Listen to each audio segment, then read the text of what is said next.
Hey everybody, I'm the Warrior Painter, and this is a beginner's guide on how to paint a word bear.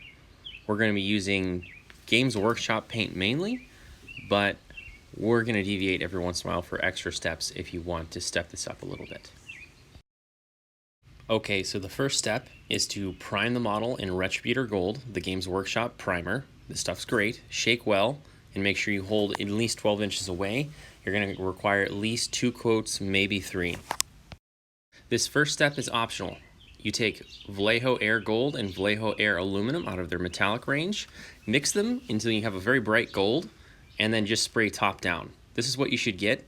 You're just highlighting all the areas that would be hit from light coming from above. It'll give us just that extra bit of brightness when we apply the contrast paint next. Alright, so now we're going to apply the contrast paint. I've chosen Flesh Terror's Red, as this is going to give us a nice crimson color to the armor. Blood Angel's Red will make this a little bit too bright. It'll come off more like a Red Corsair or World Eater. And we're just going to apply this everywhere, all over the miniature. And don't be afraid to use a lot. You want to use a lot, and just make sure it doesn't pool. This is the effect you should get in the end. You may have to play with it a little bit and just make sure it doesn't pool, like I said, but you should have a nice even coat. It's okay if you have some blotchiness.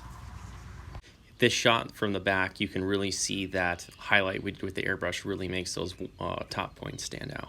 Next, we'll be applying Games Workshop Contrast Black Templar Black, and we're going to be applying this in the joints, any hoses or vents. The reason why we're using the contrast paint is it's not going to be completely opaque and will give us some contrast and a little bit of that goldish red shimmer out a little bit and not just look like black. This should be the effect you get. As you can see, it actually looks like there's silver sticking through in the joints. It's because that gold just can barely come through, but it gives us some contrast. Next, we'll be applying Iron Warriors from Games Workshop. This is a new metallic that they adapted from the Forge World range. We're going to apply this paint all over all the trim and the areas of the gun we didn't paint black, and also anything we're going to paint gold later on, except for the belt of ammunition. Straight out of the pot is good enough consistency for this step. And this is what you should get, a nice muted silver. It's really going to make that red stand out. That way the metallic red is your brightest color, not the silver. Next, we're going to take Liberator Gold and we're going to apply this to the belt of ammunition that's on him, and we're just going to slather that on essentially. And then we're going to take Retributor Gold and we're going to apply this to anywhere we're going to paint gold as an actual gold color. So do this, and then also just check everything out. Make sure you don't need to touch up any silver. I actually touched up a little bit of silver and black in that shot. And this is what you should get. Nice clean golds. The next step is pretty easy. We're just going to take Rhinox hide and apply it to all the leather areas or cloth areas. So he's got a little tabard, he's got a little pouch, and a little piece of leather hanging off him in one spot. We're just going to paint all that Rhinox hide and then highlight it with Mournfang. It's actually more of a layer than a highlight. We're just going to leave the darkest recesses, in the Rhinox. That way it will give us some contrast. And here we are. We did the horns as well as the combat knife he has on his back in that Mournfang and Rhinox. Next is washing. This isn't a very heavy wash, it's a light wash, and we're going to apply this all over the Iron Warrior Silver, Mournfang colors, and the chain that is eventually going to become brass, the chain that we painted in the Liberator Gold. And we're going to use Nuln Oil to do this from Games Workshop. The areas that are Retributor Gold will actually be washing with Agrax Earth and then Reikland Flesh over that. This is what you should get. Very muted colors. Next is highlighting. First thing we're going to do is take all of the Iron Warrior Silver and we're going to paint it Lead Belcher. We're just doing highlights on the outside, towards the outside of the armor. and we're going to paint all of the spiky points and triangles and the stars. And then we're going to take a Liberator Gold and we're going to apply that to all of the gold areas that we actually want to look gold, and we're going to apply that to all the edges. And then we're going to take a Stormhost Silver and we're going to hit that on all the tips.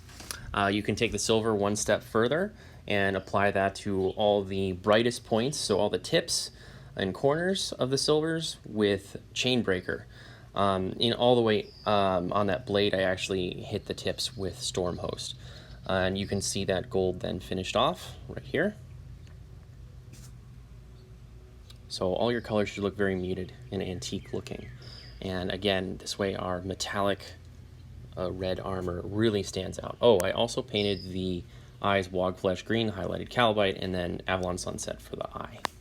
Next, we're going to wash that Eye of Horus with some orange, and then we're going to do a little bit of cleanup with actual Abaddon Black. Then we're going to take Bloodletter, and we're going to wash the Eye of Horus again with that. We're actually just going to put it in the recesses, and then we're going to take Mood Grain, highlight the eye, and then on the brightest point of the eye, then the darkest point of the eye, we're going to put a spot of white, and then we're going to paint the horns with Ushabti Bone. This should be your result. And some off-center photos. Sorry. And we also painted a little black iris on the Eye of Horus. And then highlighted with, what was that, a Dorn Yellow edge paint. All from Games Workshop, of course. I actually took some scale 75 Victorian brass and actually hit all the edges of the bullets on that gun belt, and that just kind of brought it out a little bit, but that's an optional step.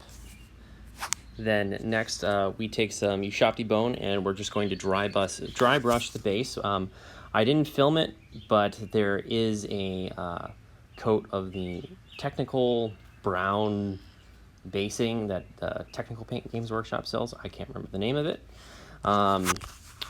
And then I dry brush it with Ushabti Bone once it's dry. Then this step is optional. I take some sand yellow and put it in my airbrush from Vallejo Air, and I just kind of hit the base lightly and then hit the bottoms of the legs, and that gives it a little dusty feel. And you can see that reflected here. It just makes it feel a little bit dusty, and the base has a little bit more realism to it rather than two stark colors. We have a little bit of a mid-tone there. We have a high tone and a low tone and mid-tone. Then that's it. We are done here. So if you guys want anything in the future, please comment below. This was a lot of fun to film, and I just wanted to do this because I had a lot of friends asking me how I did some word bears for another friend, actually, in that metallic red, and I thought I would just share it with everyone. It's a real simple way for beginners to paint their models quickly and have a good-looking miniature in the end. If you want to see Alpha Legion or Night Lords or anything like that in the future, comment below and I'll make another video doing the metallic armor with the GW contrast, a very beginner's basic video, something for you to easily have a tabletop model that you could take to a tournament and no one could tell you otherwise. Until then, have a great day. Hope you enjoyed the video. Thank you for watching. Subscribe and I'll talk to you later.